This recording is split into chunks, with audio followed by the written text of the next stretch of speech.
Drunk tank. Drunk tank. Drunk tank. Drunk tank.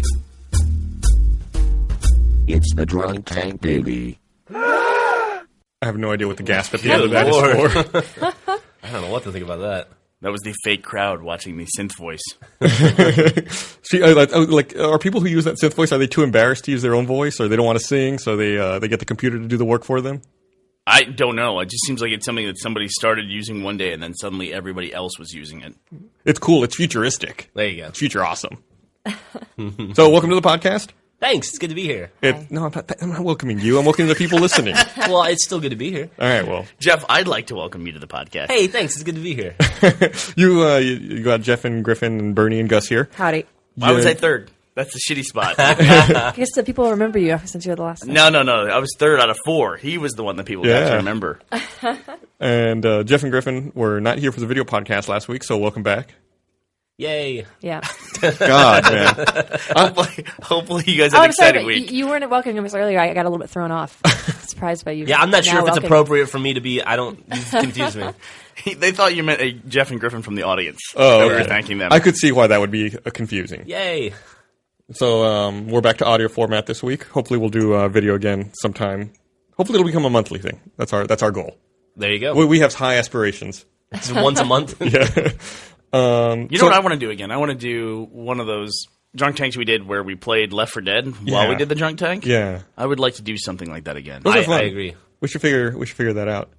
We should definitely get on that. We'll get top men working on it right now. Okay. Should we first get some top men? Top man. We've been Griffin and I have been working a lot lately, trying to do some RTX planning. I know, I'm not liking this whole working all the time thing. It seems like it's a lot of talking on the phone, which I hate. Yeah, I no, hate it's the worst. talking to people And on we the both phone. are fighting, who's going to take point this It's time? like I called last time. Like I had to call someone back today that I'd been dodging for 2 days. It's like because I didn't want to tell him that we weren't going to use his services for the event. It's true. Oh, man. If there's one thing you're not good at, aside from muscles, it's talking on the phone or interacting with people in any way. No. It's definitely my weak point. We had to cancel a venue that actually we were pretty excited about, and they haven't written me back yet, and I'm worried that we hurt their feelings. Yeah. I'd like to. It was an arcade called Pinballs up north, and we're just too big for them now because their capacity is like 290. Next time you need to cancel something like that, you should have Matt do it. Yeah, He lives for that kind of stuff. He's a fucking dream crusher. And I never went to business school or anything, but just as a normal business etiquette, you should never break the news to somebody by saying, we're just too big for you now. Yeah, I'm sorry. Oh, I didn't. I just said that we had a ticket, like a problem with our ticketing system, and that we were just beyond their capacity, but that we really wanted to do something with them in the future. Speaking of being Nice. Yeah. There you go. Like, come play pinball. Speaking of being too big for pinballs, referring to too big for the balls. Let's keep driving that point home Yeah. in case they listen to the podcast. Referring to the fact that we oversold our tickets by 335 or so. Yeah, like by 150% or something. I was reading comments on our site and on other sites from people that are like, you guys know not to fall for that, right? That's totally a clever marketing ploy. They knew exactly what they were doing when they oversold. Technology doesn't work like that. You don't just oversell tickets. That's absolutely not true. We are just incompetent. I kind of want people to think that we had it planned. Yeah, no, we're not that smart. That we're shitty viral marketers. Yeah. You know what I like about that complaint that it was a viral marketing scheme that we oversold tickets is how bad of viral marketers would we have to be to put our viral marketing scheme out there after tickets are sold? Right. Once we're not selling the product anymore. Yeah, once you can no longer buy into the tickets, that's when we want the massive amount of people to show up. It's a limitation of the way the Yahoo store checks inventory. Yeah. There were like people who are like, obviously you just have to write a SQL statement like this. It's like, really, how many fucking shopping carts have you designed, asshole? Yeah. I didn't realize we had a fucking smorgasbord of experience here in the comments on the internet. Did you just say a smorgasbord? Yeah, fuck it. Is that where the Borg goes? Buffet? It all makes sense now. That's where they assimilate scalloped potatoes and cheese.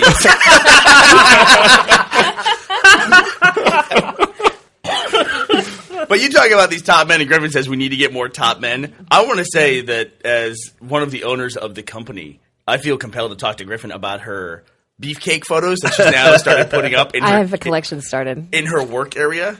That is a hostile work environment that you were creating there in the studio. That was kind of the point. I want everyone to stay away.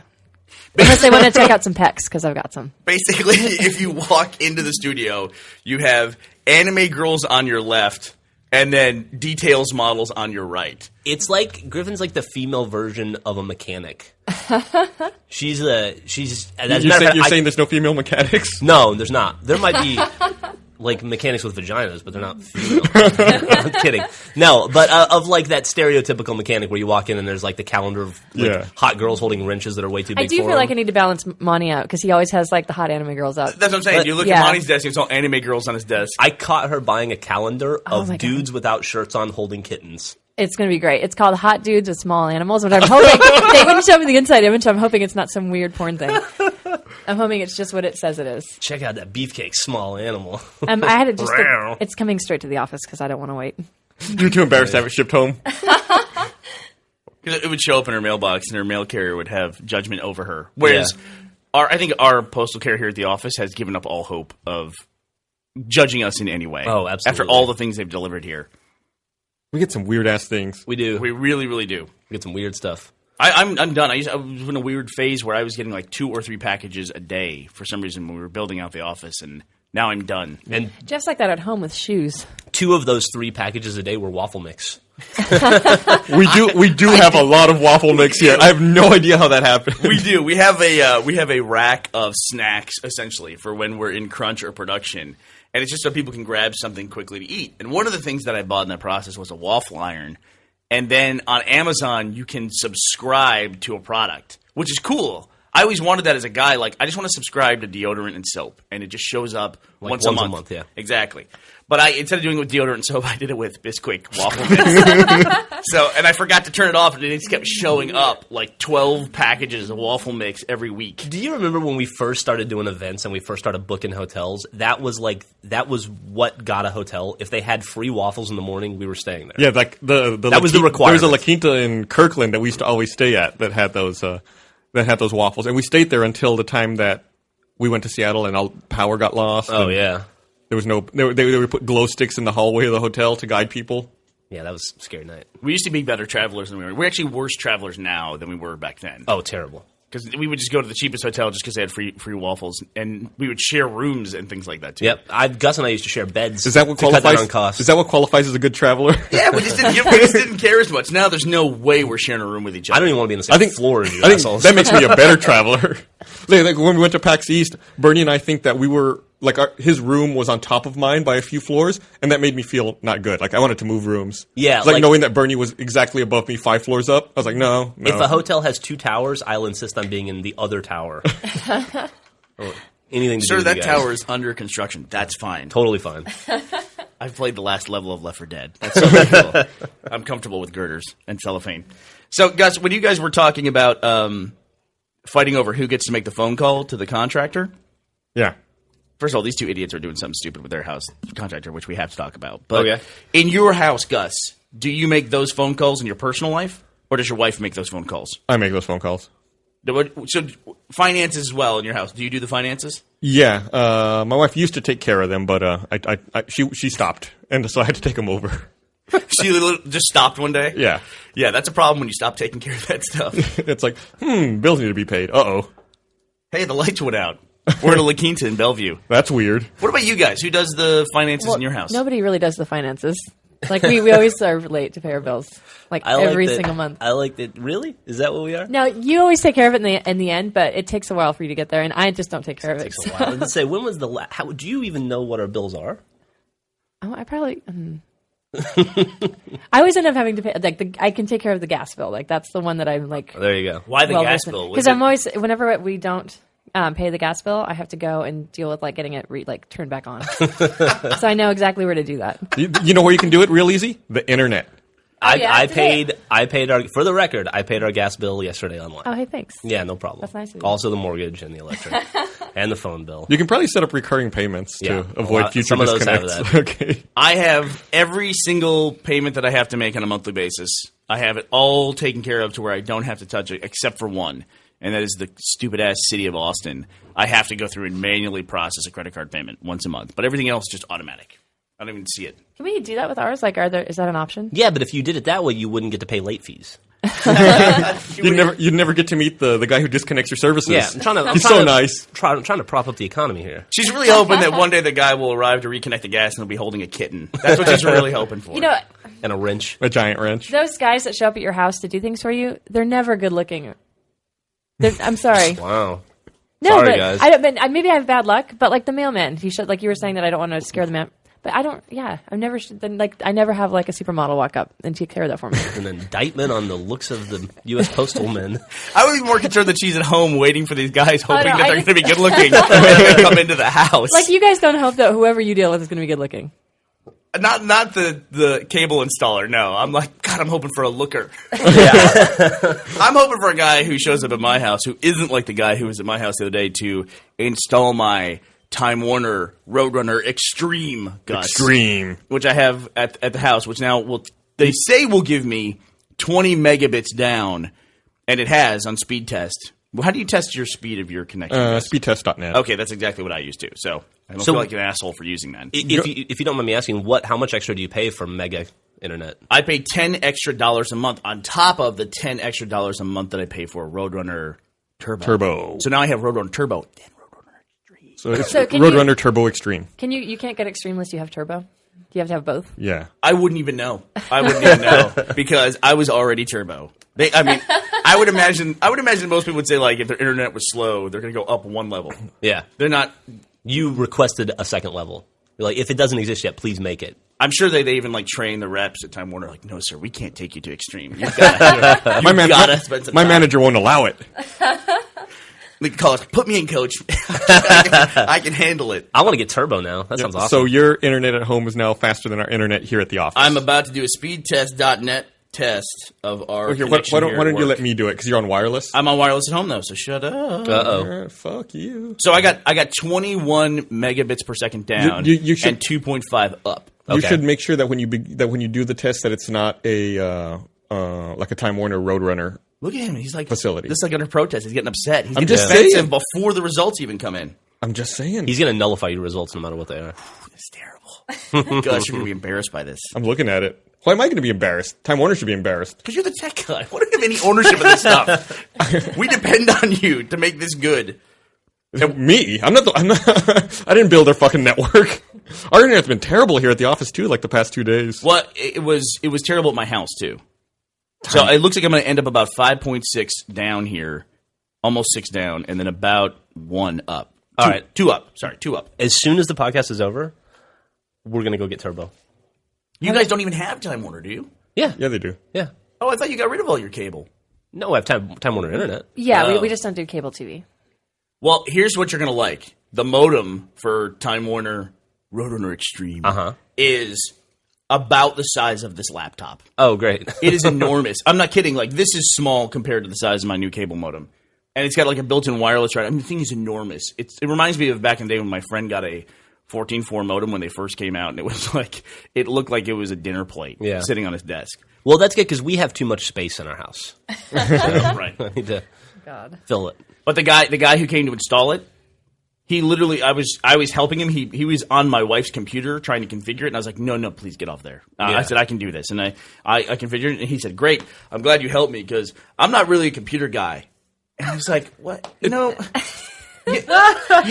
don't get to say that. You know, Yeah. I hate when housewives say that kind of thing. You're a guy installing internet. You work at a data company. You know, don't get to say you're I not a think computer guy. Every cable installer I've ever had has said that to me. It's like, you Yeah. probably install this every day, like repeatedly, and you haven't figured out how the fuck it works.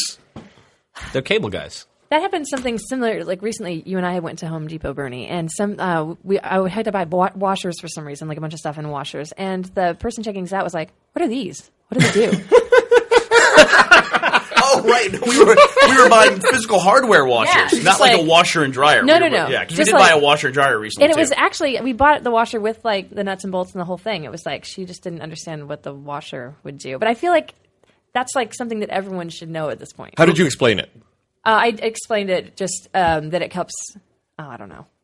You put me on the spot. Yeah, I am putting you on the spot. I want to know what a washer is. I think I gave her a real sarcastic answer. It's like it's to make things. You know, it's like you work at fucking Home Depot. It's a washer. I mean, it's just like so you don't have the bolts get stuck, and then also it doesn't scratch up your surface. And like, there's a couple of reasons why you would Look use at it. you, like a fucking dissertation. He's not testing you. He just wondered what. No, you he said was to her. test. Look at his fucking face. Yeah, look at that It was face. totally a test. I wanted to put her on the spot. He's just an ass.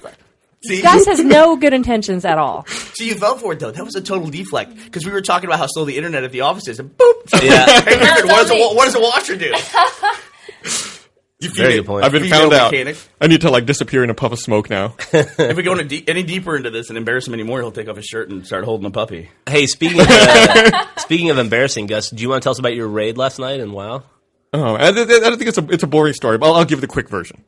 I was in a pickup group for Heroic, and we were running it. We were trying to run through quickly, so we weren't clearing all of the enemies. This is boring. Yeah. I told you It was funnier when I you wasn't told me going to even pick it up. Never mind. Yeah, we get it. You're a hero. Long story short, I pulled trash into a boss encounter, and I was so embarrassed I quit the game.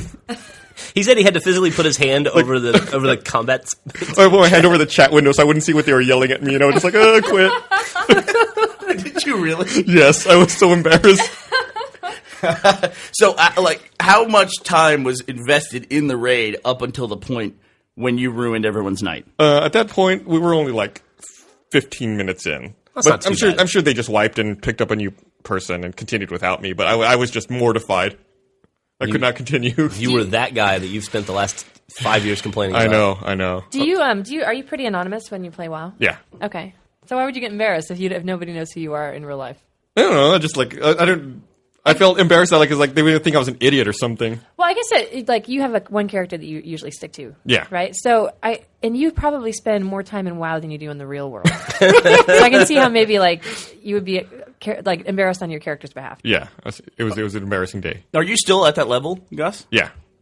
Do you play WoW that much? I probably play 2 hours a night, maybe. Oh, Really? Every wow. day. Yeah. Even when we're in like, Except for last night when I played for 15 minutes, I quit. even at like PAX after like a long day of like 10 hours in the booth, he has to go back and run his daily heroics before Yeah. he can eat dinner or go out. No, it was after dinner, before I went to bed. Which I get. I understand that. I rediscovered something. I've been out of gaming and trying to get back in. It's odd. And I tried to get back in at first playing the Mass Effect 2 DLC, but I'm a little pissed off about that. And I really like Mass Effect and I really like BioWare, but I forgot that when I played Mass Effect 2, I forgot that my kid had watched me play the ending of the original Mass Effect, so he was super excited about Mass Effect 2 coming out. So when it came out, we used the code for the Cerebrus network for him, so he could download all the extra costumes and outfits and all that stuff. Sure. So basically what ended up happening there was he has the Cerebrus network on his profile at home, but we play on the same Xbox at home, so that's okay for DRM. But now I can't play anywhere else. I can't play at work or I can't play at my other Xbox, which I have at home, which is the one I normally play on, because he's got it. So now I'm going to have to pay like $15 to get that thing, or $10 to get that. So the reason being is I load up my save game, and it says you can't play on this one because it's got this content. So you need to re-download this content to get it. But then when I go into Xbox Live, it's not available for me to download because I didn't download it. He did. Oh, I see. Yeah. On that box. On his account. It's what DRM is, and DLC is extremely frustrating for people who have multiple gamers in one house. Multiple gamers and multiple boxes, yeah. Yeah, multiple gamers and multiple boxes. I guess that's the way to put it, yeah. And I realize it's way outside the norm, that most people don't have more than one Xbox at home, and certainly most people don't drive to their office where they have an Xbox on their desk, Sure. you know? And I'm not like Jack, where I want everything to cater to exactly how I want it to be. Exact bizarre specifications. Can I tell you something about him that drives me fucking crazy? Do it. Hit me. God, he keeps talking about when he makes Achievement Hunter videos, he hates that it keeps popping up like so-and-so is now signed in, right? You know, or people are sending him messages. So-and-so wants you to join an Xbox Live party. And these are on his videos, which then end up recorded forever. And he says, I wish there was a way I could turn off all notifications except for Achievement Unlocked, because he needs that on the video. And there is. And there is. You go to your profile and say that your online status is you're busy. The only thing it shows you if you're busy is achievements unlocked. And that's it. Awesome. How long has it been like that? Because I remember when you It's did been like that for a while now. since that gamer score competition that you did with. I you guys did I together. honestly don't Yeah. remember when, but it was a couple of revisions ago. We might not have known. We were told that that's the function of the busy setting. The busy Okay. setting's been there forever. So that probably has been there. We just didn't know that's what it did. And after he found out about it, he still doesn't use it because it doesn't stay every time he logs in. He has to just hit the Xbox button, right, AA. And he doesn't want to do that. It seems optimal also that it would reset after every time you power cycle your box or sign out alive. You want to make sure that that's not constantly flagged as busy. Because you don't want to forget. And you're Right. like, why am I not getting any invites? Oh, fuck, that's right. It's the equivalent to me of just determining one day, I want the Xbox to turn on when I walk in the room. Yeah. And then you decide that's the way it should be. And so I'm never going to turn on my Xbox, ever. My 360 did something weird last night where I was going to, it was the night before I was going to play Homefront, and my CD tray quit working. Really? Like, I ejected it, put the game in, and then when I hit the button to close it, it didn't close. I was like, that's weird. So I kind of pushed the tray That's weird. to make it close, and it didn't close. It acted like the motor wasn't working. Like it kind of slowly went in and then stopped. I was like, huh. So I had to unplug it and plug it back in, and then it started working. Is this a Xbox Slim? No, it's an Elite. Oh. Huh. I have a complaint about the new Xboxes. Oh, we're in complaint mode. Great. Go for it. My dog, because the touch-sensitive buttons, my dog and my cat open up my CD tray about 40 times a day. I love the touch buttons a lot. There's something about the placement of that eject button. I've never hit a button accidentally more than I've hit that button Yeah. on anything in my life. It's just that one. Yeah, it's not terrible. the power button. It's not the power button's fine. It's the eject button. I'm constantly hitting that eject button because it's on the corner where it's very easily accessible. It's on the bevel. You guys never had a Kindle, right? No, we haven't. No. Oh, wait, no. Do we? No, I thought we did. I'm sorry. No, we don't. No, you have an What iPad. do we have? No, it's not the iPad. It was something else that's You in do a have closet. an iPad. Yeah, but I know, but that's not what I meant. What did you mean? Fuck you guys. No, what did you mean? No, I'm trying to remember. We just have all these like devices that Jeff bought, and then we have it in a closet somewhere. like an iPad? Wait, is it a Kindle? Is it a Nook? No, No. we've never had an e-reader. Ever. Never had an e-reader. No, I guess I must be mistaken. No, we've never had a Kindle. I'd like to buy a Kindle. You guys don't have to hide it from us. Tell us what it is, by all means. I don't. Do we need one though? Don't we have? I mean, we have an iPad. According to you, we've already got one. And it's in a closet somewhere. No, but you said you'd like to buy one. That means in 2 weeks I'm going to see that we have a Kindle suddenly. Well, then it'll make your conversation correct. All right, never mind. I'm doing it for you. You know, after we had the whole discussion about Gus buying the Thunderbolt laptop, Thunderbolt. Jeff decided, as part of Achievement Hunter's expansion, he wanted to start covering mobile games, and specifically iPad games. So the reason why he decided to buy an iPad was because he couldn't get the App Store on his Mac to work for about 5 minutes, I think, is how long you worked on that. No, I worked for 2 weeks. And then you went out and bought an... So what was the final fix then when you finally fixed the App Store? There was a Apple update that fixed it.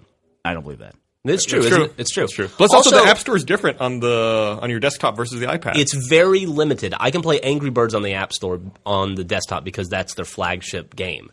And it just so happens to be that's the one I'm covering right now. But the majority of other games are not available via desktop. They're still only available on the iPad. So Jeff went out and bought a new iPad 2 to cover mobile games, which Yes. is a great idea, by the way. Mm-hmm. I don't want my making fun of you for not being able to use technology to be Detract from my brilliant Yeah, ideas. I don't want you to think I'm making fun of your creativity at all. In fact, they're related. You can't work with technology, so you have to be creative about how to use it. So he goes out and buys an iPad, like you bought your Thunderbolt laptop on your own dime, though. Thank you, guys. I definitely bought That one. iPad is now a coaster on your desk, from what I can tell. I'm waiting for a solution to capture from the iPad. It has there's a cord. Wait, you ran into technology problems? I with the did. iPad? There's a plugin that will let you output HDMI to like a television or a monitor, but the signal doesn't work with our Intensity card or our Aja capture box. So it kind of worked with the Kind of iPad. works with the Aja with about half an hour of finagling Yeah, and a million cables. and a million cables. It's an ineloquent solution. So So you I'm have to set the looking- iPad to busy? Is that what I'm hearing here? Yeah, I have to set the iPad to busy. So I am looking for another workaround to get the iPad to capture. Where's the iPad right now? It's on the desk. I bet you In my $10 something is on top of the iPad. Did you see a drink on top of the iPad before? Or something? No, Is that what you're trying look, to say? No, it's just like he bought this thing, it was really necessary. They had it. He worked with it for about 20 or 30 minutes trying to get it to capture. And then when that didn't work, he goes, I'll just use the App Store. Which he could have done It just so before he happens went anywhere. that the App Store got patched the day that we got the iPad. What an amazing coincidence. Also, Gus, How long did we work with that thing? It was a long time. Half a day, probably. Yeah. Actually, I shouldn't make fun, because if there's one company in the entire world where the day you make the purchase, they make an announcement or a change that invalidates your purchase, it's Apple. We went so far as to pull out the old intensity breakout boxes we used to have from season 5 and try to get that to work. Even that wasn't successful. Well, clearly you didn't go all the way. You didn't go to the internet methodology of taping a camcorder to the iPad. No, I didn't. That's next.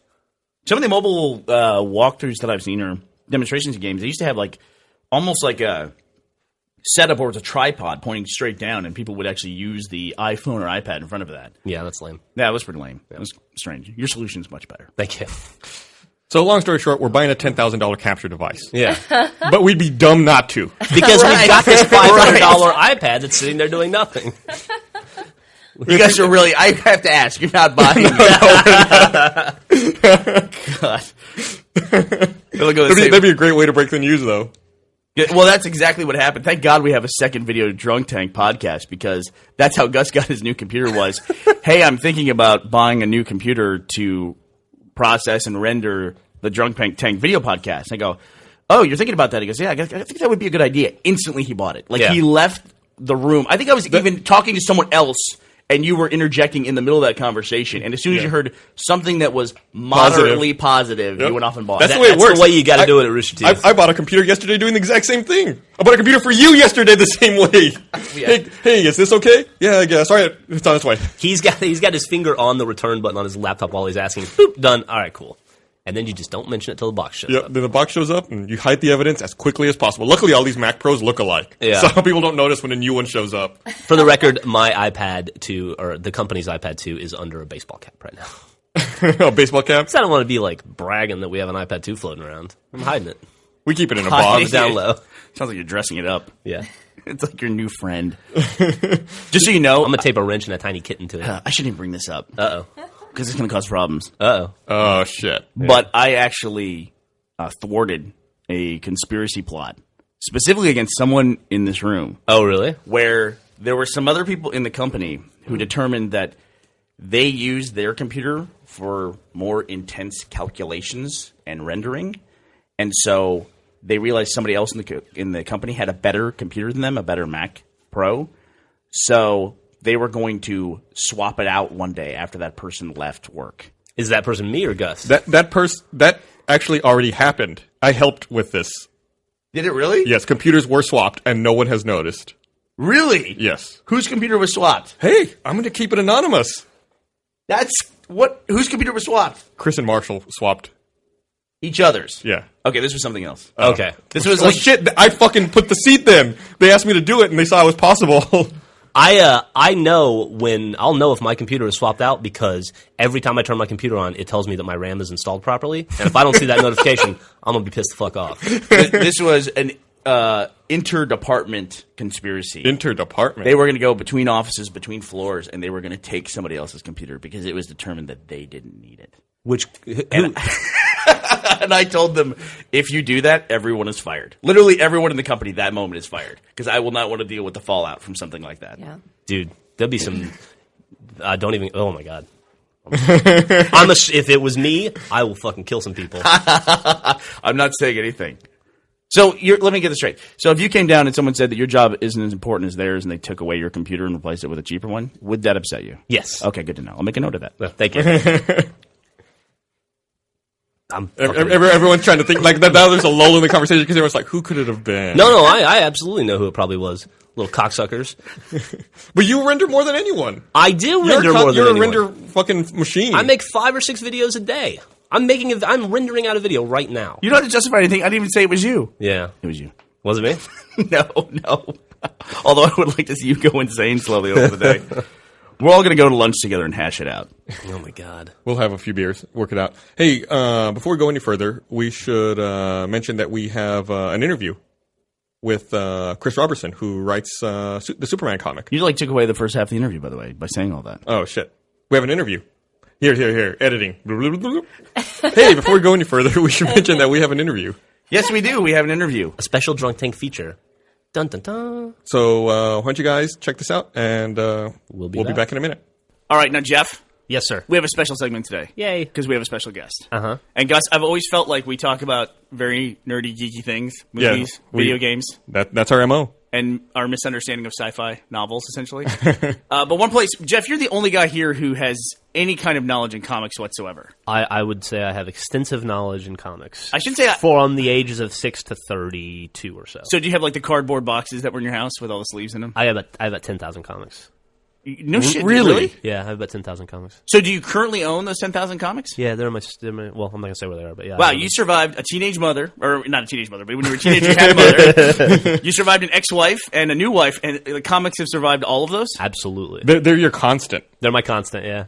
I spin them sometimes. Well, I The just want boxes. to point out that he did earlier say Magneto's name was Magneto. I say Magneto because you say magnet. It's dumb to say it No, that way. I don't say it that way, but I can see that logic. Yeah. Well, I always feel like I can kind of keep up with you a little bit, but my knowledge of comics essentially is Secret Wars. Like I'm that low level of comic fan. But my friend Chris Robertson, Chris, can you say hello? Howdy. So Hey, Chris what's up, Robertson, he thought he'd join us because I thought we could cover some comics, and I've known Chris about 10 years now, maybe longer. 12, maybe. Yeah, Chris and Chris's wife Allison. No, 14. We go back all the way, I guess, to the faculty. Yeah. And Before that, actually, I think. when Chris and when Allison and Matt were working on the faculty together, when Matt got his first job as a visual effects guy, it was Allison, Chris's wife, who gave him the job. Yeah. Essentially, and she tells him that every time she sees him. I love it. You know, She likes to remind him, yeah. I think I saw Dogma with Chris and Allison and you and Matt like 100 years ago. Oh yeah, That sounds likely, yeah. Yeah. God, have I known you that long? Yeah. Oh yeah. That's a little scary. But Chris is a science fiction writer, and then also now has made enormous headway in the industry of comics. Huge.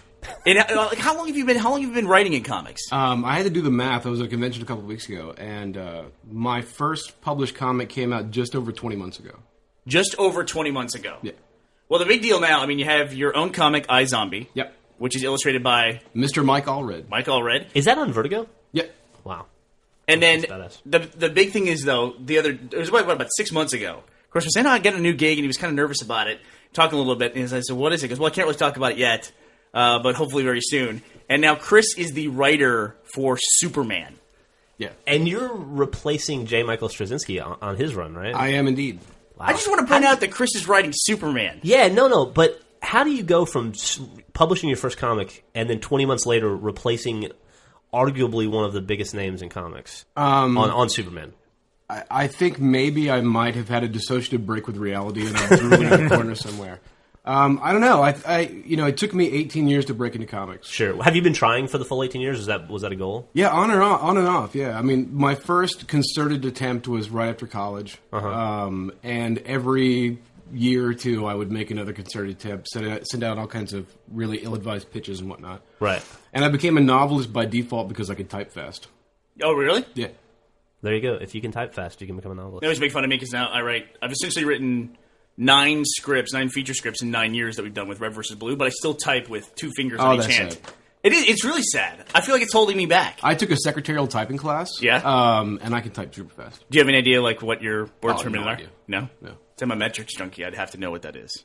I would The absolutely. most I've done in a day, this was a long time ago. At one time I typed 15,000 words in a day. Jesus Christ. 15,000 words. So you break it down to words, or you break it down to pages in a way? Well, that's just words, yeah. Yeah. And what's an average novel for you? But 200,000? About 100. 100? Yeah, that was a fluke. Normally it's about 5 or 6. Yeah. But these days I just write comics, and those are super easy. Let me ask you a question, because I've read a lot. Because when I was like a kid, my goal was to be a comic book writer. How many pages, like on Superman, say it's a 30-page comic, 26-page comic, right? And a couple pages of ads. Like, how many pages a day would you write on a monthly issue of Superman? I typically do a script a week. A script a week? Yeah, it's like one 20 to 22-page comic a week, and normally of that, 3 days is writing. Really? The first couple days is like making notes and looking at stuff. But the actual writing is usually about 3 days. Okay. That makes sense. I think I read an interview with Grant Morrison one time where he said he can write about a page a day, which seemed painfully slow to me. But That I'm does also seem slow. not Grant Morrison. So. Well, I mean, I want to know how it happens. Like, how do you get that phone call that you're writing Superman? It was weird. I had given up on doing any work with the DC comics. I mean, I grew up as a DC kid. Oh, yeah? See, I was a Marvel guy. Same here. Yeah. That's like the original console war. In a way. Yeah. I mean, I could not stand the people who like DC Comics. I didn't get it at all. I read Marvel comics, but like the Marvel stuff I read, I was a big X-Men fan. So I liked X-Men. Right. Iron Man, for me. Yeah, see, I just never... As an adult, now I've gone back and reread a bunch of it, and I like it a lot. But as a kid, you know... See, I like it less. I don't think I realized how cheesy it was. Like, how cheesy Tony Stark was. And how based in the 70s. That cool mustache. Yeah, he's like, you know... He's like... And he drinks cocktails. Bill Gates and Hugh Hefner had a baby. Yeah. And with Magnum P.I.'s mustache. A drunk baby. But yeah, so like I'd given up, and I'd have a lot of drunken conversations at conventions with like, oh, they'll never let us do anything cool. Like, we'll never get to work for DC. And I got an email in September asking if I wanted to pitch 1 or 2 issue story ideas for this book, Superman Batman, which is kind of like this latter-day World's Finest. And so I was doing 2 issues of that. I turned in the first issue, and then like 3 weeks later, got an email saying, hey, are you around? We'd like to talk on the phone. And I was like, oh, I've screwed up. I'm already fired. And they said, hey, do you want to do 8 issues of Superman? And I said, yeah. How long did you have to think about it? Did you have to play it off a little bit? 0. Yeah. No, the whole thing, they kept trying to sell me on it because I was having to come in and do like the last 2/3 of a storyline started by somebody else. And so they were ready to like give me the hard sell. Like, so they were trying to like position it and like, oh, it'll be cool and you can do this and this. And I was like, yes. Yeah, Before the question is out. So I will do that. So I guess there's a bit of a very rough guide that maybe was left over. Yeah, that you have to follow, or it's a pretty rough outline. I mean, what I was given was this kind of high level overview that JMS had turned in for the remainder of the issues. Mm-hmm. And the way that I usually describe it is it's kind of like the itinerary for a cross country road trip. Like, we kind of want to go to this Stuckey's and we want to go see Graceland, but we have to be in San Diego by the 1st. And you have to end up here. Yeah. Yeah, okay. But you've got a few days of wiggle room built in there, and if you decide not to go to that Stuckey's, to go to like a Cracker Barrel instead, you can get away with it. And it's kind of literal in a sense too, because it's the Superman Grounded series, right, where he's walking across the country. Yeah. So there is literally a geographical roadmap that I have to follow too. That's bizarre. That's crazy. Yeah. So I have to figure out like, okay, but I've got a fair amount of latitude to tell the kind of stories I want to tell inside that framework. And so, like, I want to do a story where it comes out in a few weeks. It's Superman and Batman reminiscing about one of the first times they teamed up when they were teenagers before they got their costumes. But I've got to make that story work in Utah. Like, how do I get that story to work in Salt Lake City? Well, there was this villain, the Wile County villain, and they're tracking him down. So now, is that a thing that obviously Superman and Batman teaming up when they're teenagers before they get costumes? I mean, Superman. Yeah. I always love that speech in Kill Bill about. I totally disagree with that speech in Kill Bill. You totally disagree with it? It is wrong. Can we go back to that in a second? Yes. Then? So this is obviously something that's major canon, obviously, for Superman. Yeah. And Batman.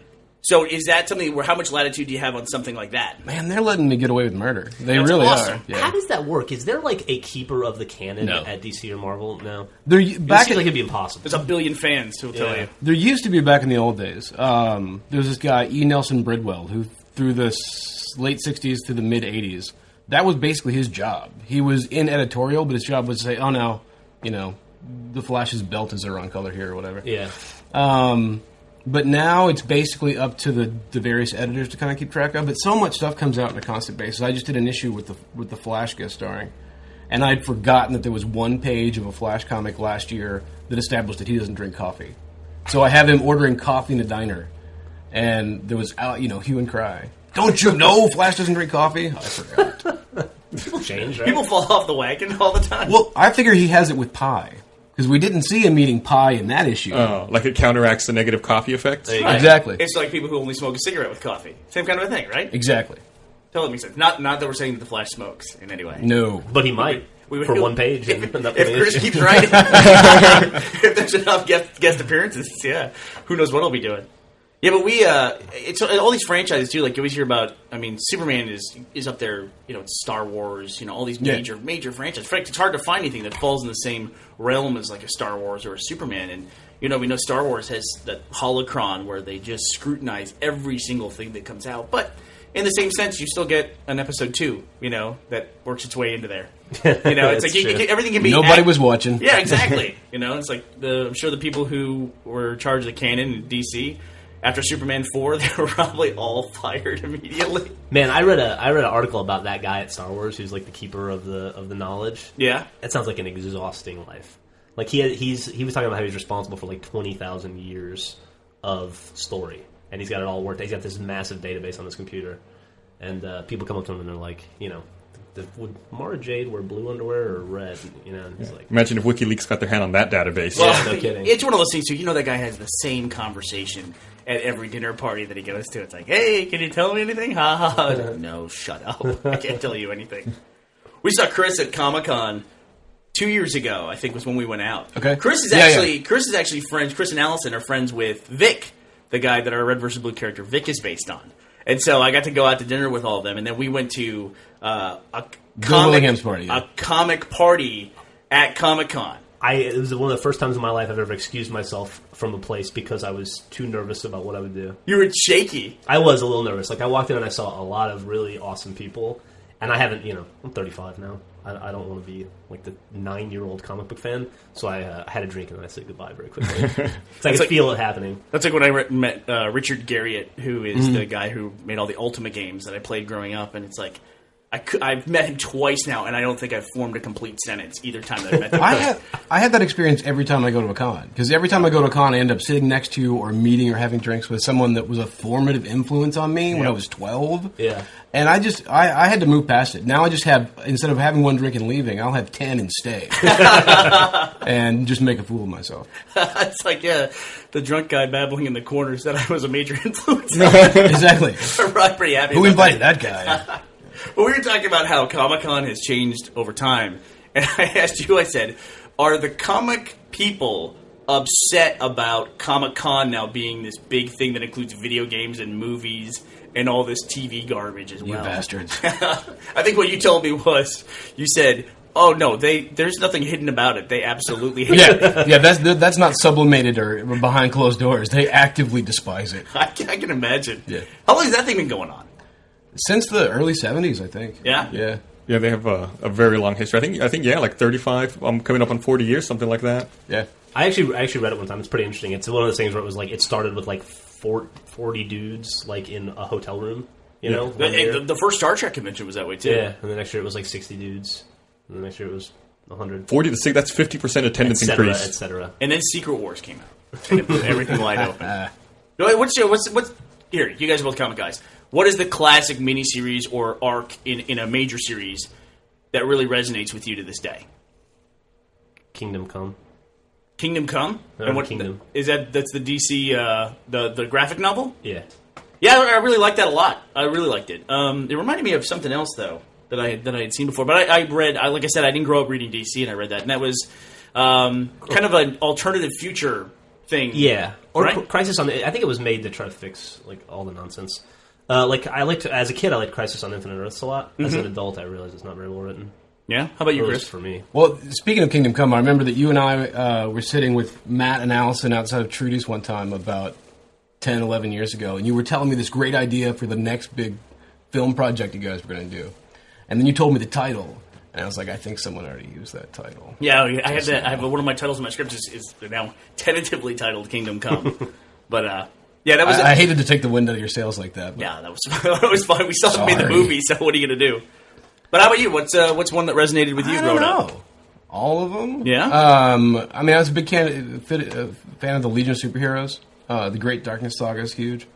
The new Teen Titans Judas Contract. Yeah, I haven't read that one. Did you ever read that? Teenage girl joins the Teen Titans, and then is there for like a year, and we discover after a year that she's secretly been working with their arch enemy, and is not at all the person we think she is, and it's just huge. It seems like a big twist. Was she a popular character before she made the twist? I think so. I liked her. Yeah? I was 12, so what do I know? But, yeah. Yeah, I really got into DC very, very late. I was a Marvel kid. And then, with the exception of Batman, because everybody reads Batman.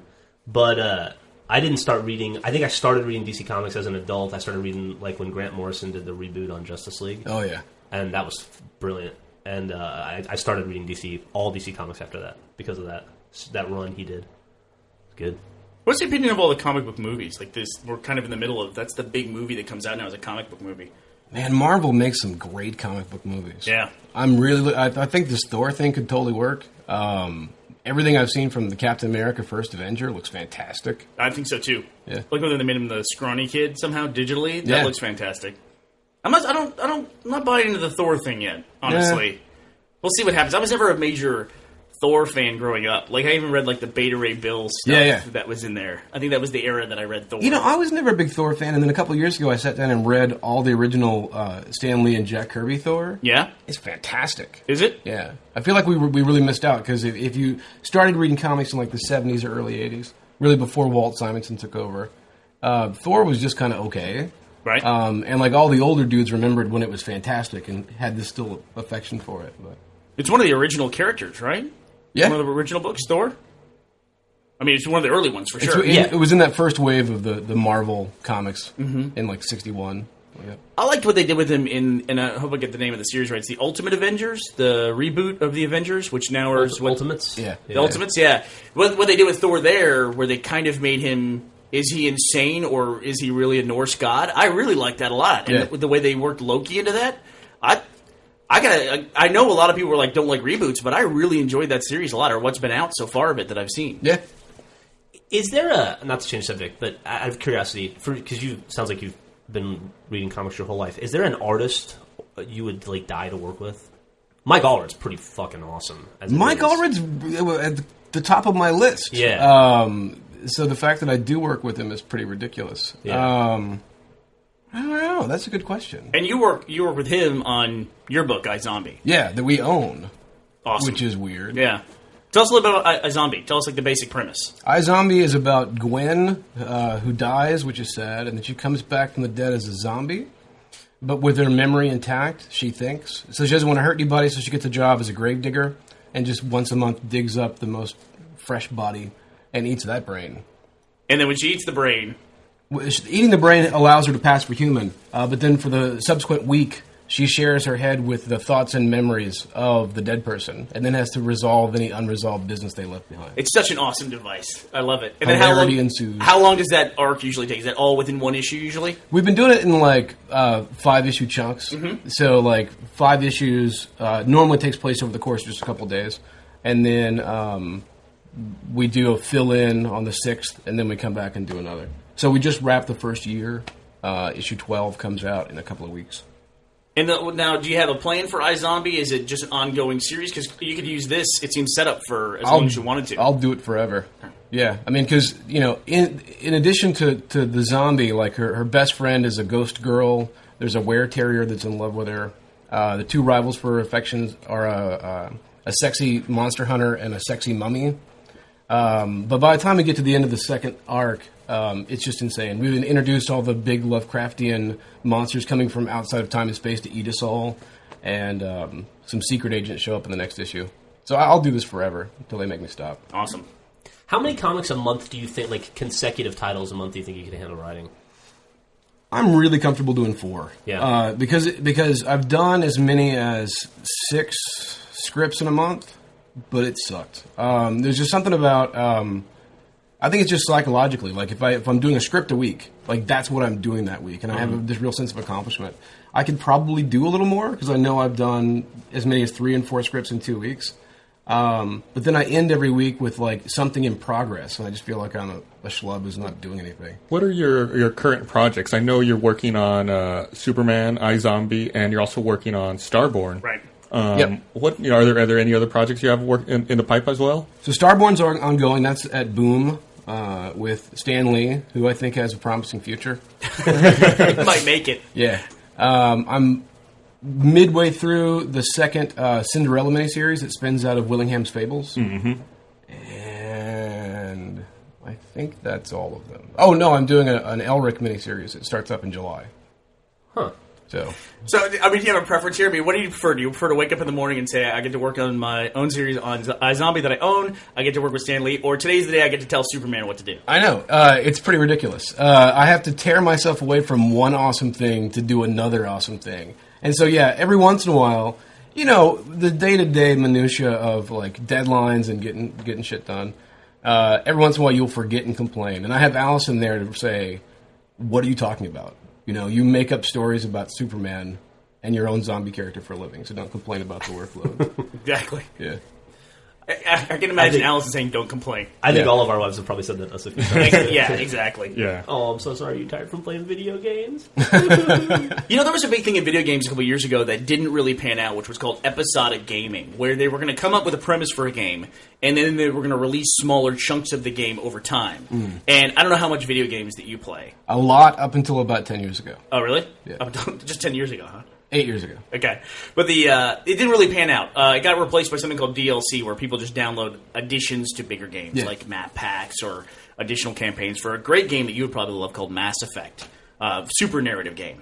And it seems to me like comic books that if episodic gaming could have worked, like you could take something like iZombie, and you could take these characters and, Gwen eats a different brain this week, and then she has an adventure based on that. Obviously, you can't produce a video game as quickly as you can produce a comic, because it takes a little bit more time. Once you get the assets, you can do it. But you guys ever been approached to do any video game stuff at all?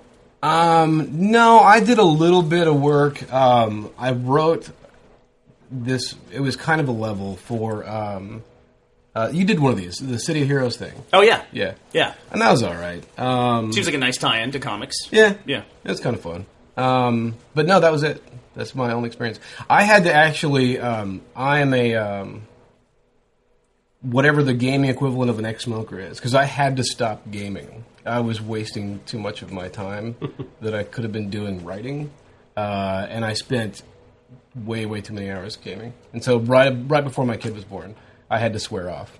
Oh, yeah? Yeah. Was there a particular game or a type of game that was a killer for you? It was basically like, immersive, narrative-based first-person shooters. Yeah. I spent a lot of time in. I think maybe the Jedi Knight 2 was maybe the last one I did. Yeah, Jedi Knight 2, one of the things I really liked about that, I think it's that title in that franchise where you could sneak up on stormtroopers, and if you didn't kill them, they would have these ridiculously inane conversations. Yeah, you could just listen. Yeah, I love that. And then you could force choke them. Yeah, after you got to hear And just push them. Their banter. Yeah.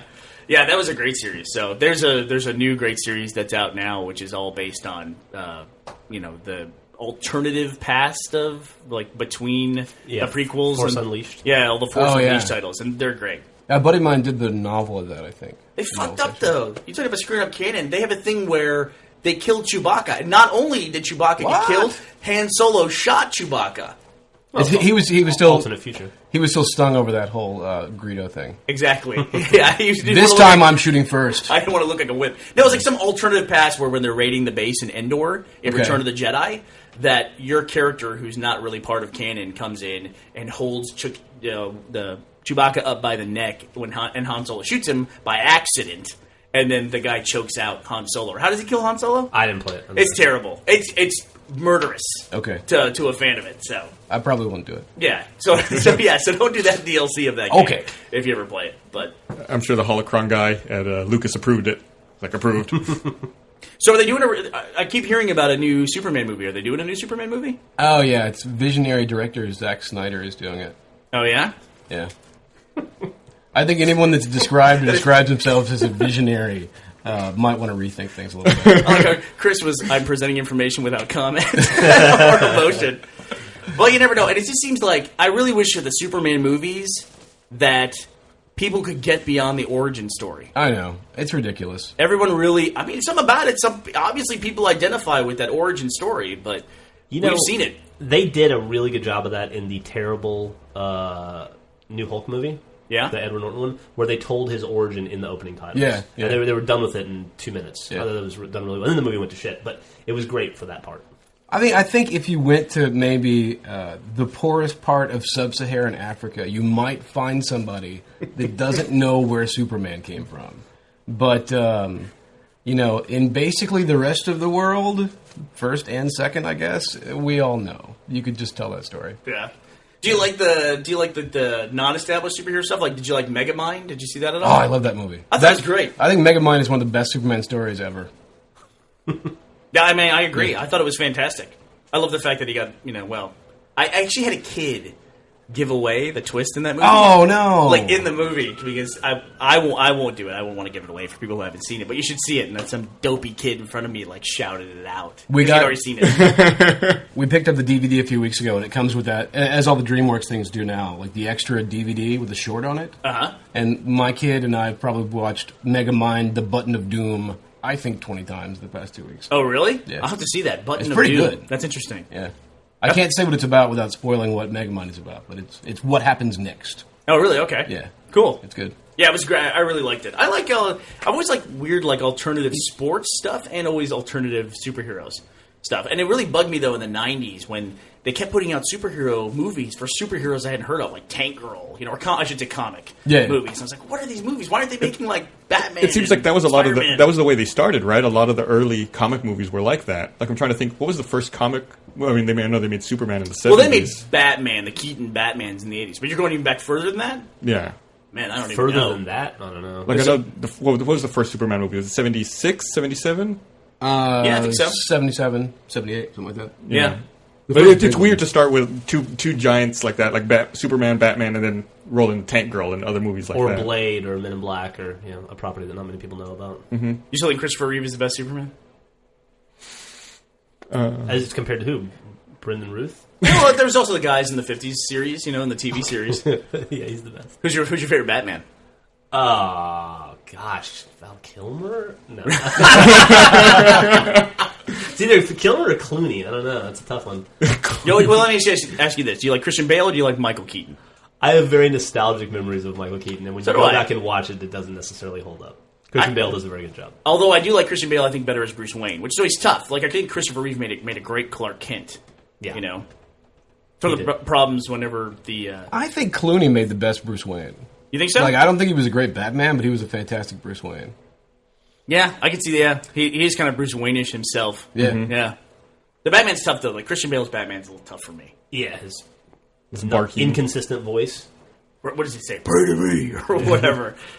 Everyone can do that voice, Run. or has some version of that voice. When Christian Bale's kind of scary enough as it is. Well, he's hoarse from yelling at, like, gaffers. Exactly. Yeah. He's also, since he can shapeshift externally, I'm sure he can reform his larynx as well right. to like make all these strange noises and voices. That's pretty crazy. We talked about a couple weeks ago. We talked about how Christian Bale just will drop 90 pounds for a role and then just put it back on. For the machinist role, he got down to 123 pounds. Crazy.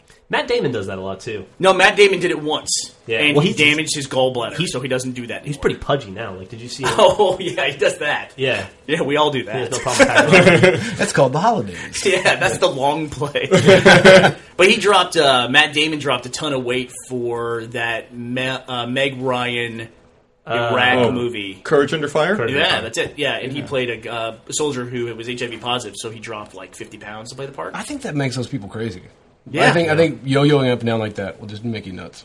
I'm gonna say that from now on too. All right. It's like you crazy. That's why I just stay at this weight. Well, when you lose that much weight, you're probably eating next to nothing. So I'm sure that definitely affects your thought process. Christian Bale said that for the machinist, he ate basically an apple and a cup of coffee a day.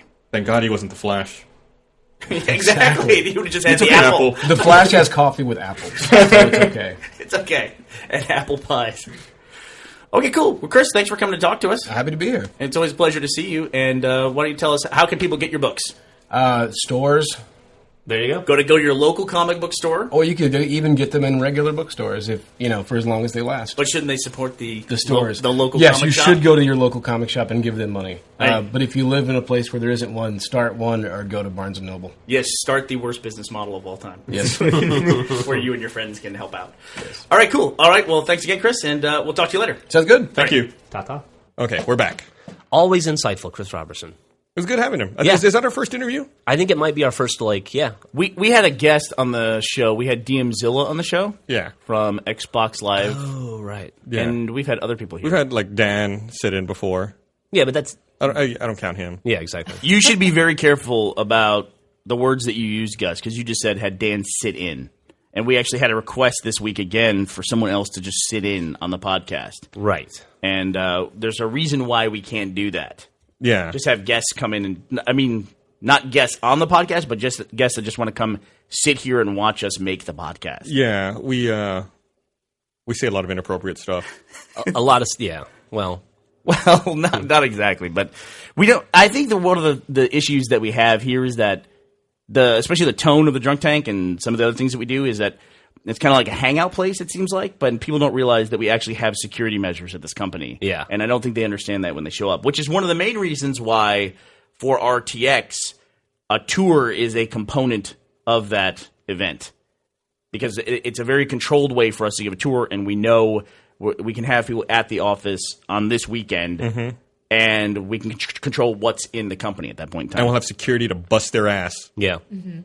Actually, oh, never mind. I just hate when people like drive here from Kansas and they don't understand why they just can't come in and hang out for 6 hours. Right. Hours at a time. Or Yeah. a couple days even, or whatever. Yeah, and it's a really odd experience to tell someone, sorry, we can't just hang out for like 4 or 5 hours. We can't even let you in past this lobby. You can't come in beyond this. There's things that we work with that we're told we can't show to people. Yeah, Well, we're under NDA for a myriad of things, and then and that makes me feel like an asshole, Yeah, and I like feel I'm bad. disappointing somebody because but Well, and not only that, but you have to consider the time that it takes out of the day just to get work done.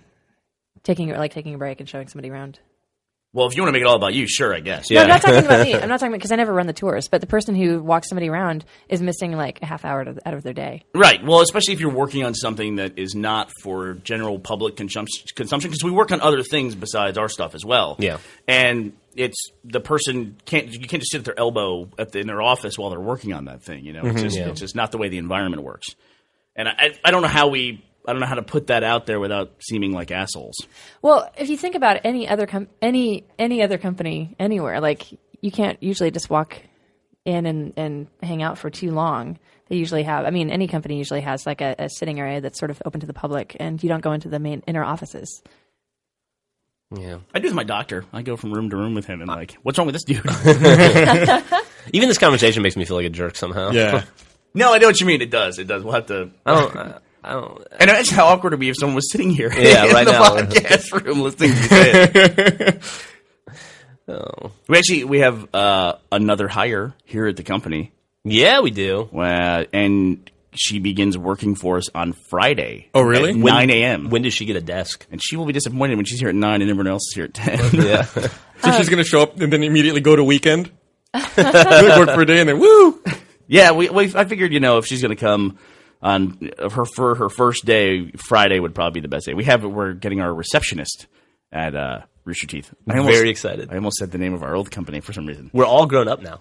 Are we? Yeah, we got a receptionist. I was going to mention that earlier, but I wasn't sure how much you were talking about it yet. But that's cool. It's going to be like, ring, hello, Rooster Teeth, this is receptionist Oh, talking, how hey. may I help you? Do I have to change the phone system so that it rings to her? Or that it gets to anybody at all. I never even call the company with the number because I can never navigate it. I just call Good. cell phones. That's the That was intent. the point. Yeah, that's kind of intentional. When we set it up this way, there were some people in the company who protested. They were like, this is going to be inconvenient for people calling. I think that's kind of the point. Yeah, no one's complained since, really. But Yeah. I one time when we were getting ready for the Doom immersion, I called id Software up in Dallas or up in Mesquite because I wanted to see, instead of Griffin taking all that time to make all those props, I thought they probably have mock-ups of these things Right. and might be willing to contribute them to the production. So I called id to see if I could talk to somebody about that. Their phone system was definitely a barrier, for sure. Oh, yeah? In fact, it was, if you're calling for this, thanks, but here's where you go to do that, like specifically for jobs. Yeah. But then there was a whole section at the end, which is if you're calling because you have some kind of incredible overnight investment for us, thank you, we're not interested.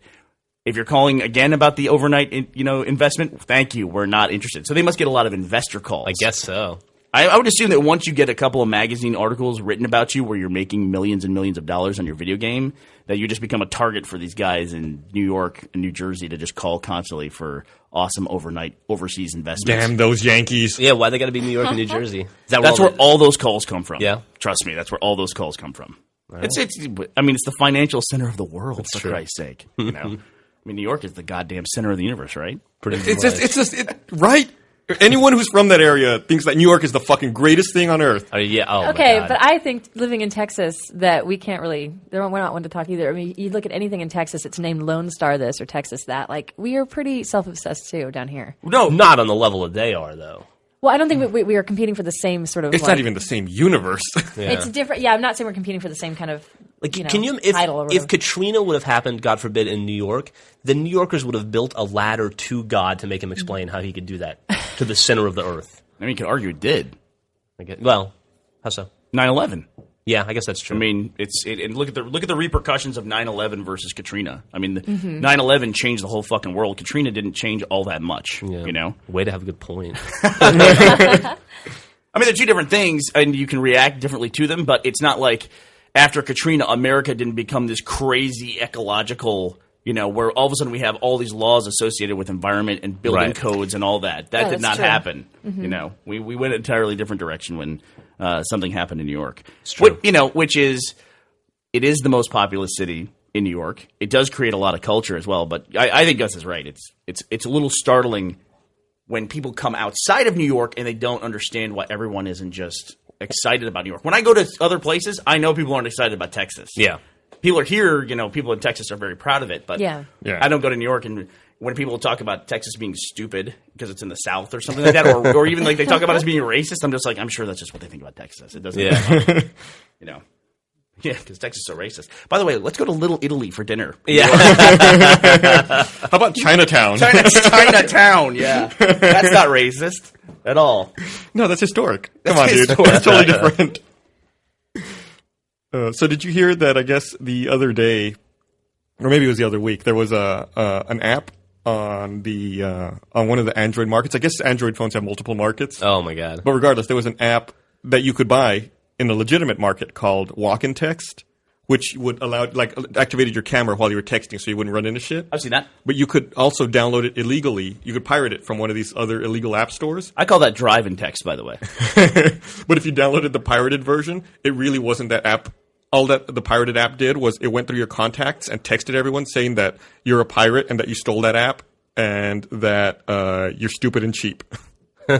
So wait, did the developer make that?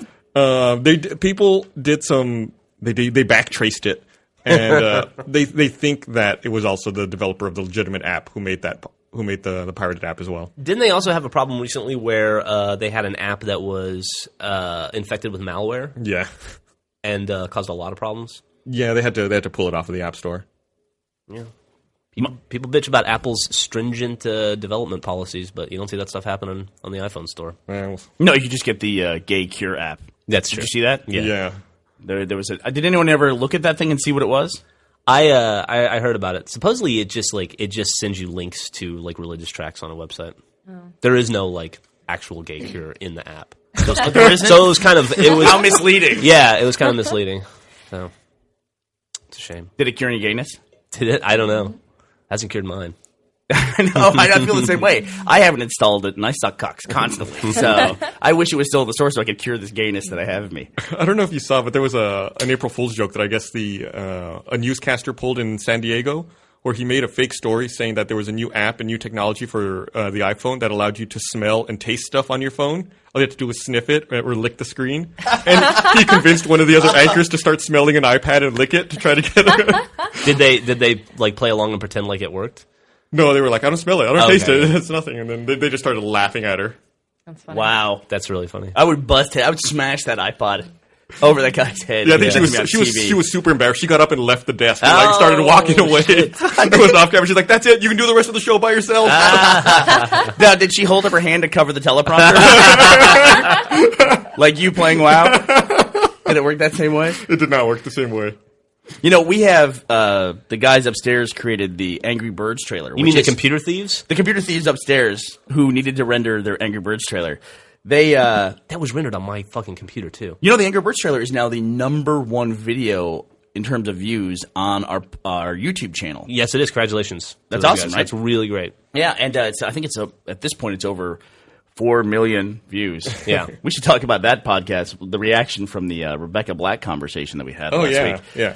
But anyway, one of the things about the Angry Birds trailer, it's a very broad concept. A lot of people know what Angry Birds is. So as a result of that, it got picked up by a lot of local news feeds, like 2 or 3 days after it was out.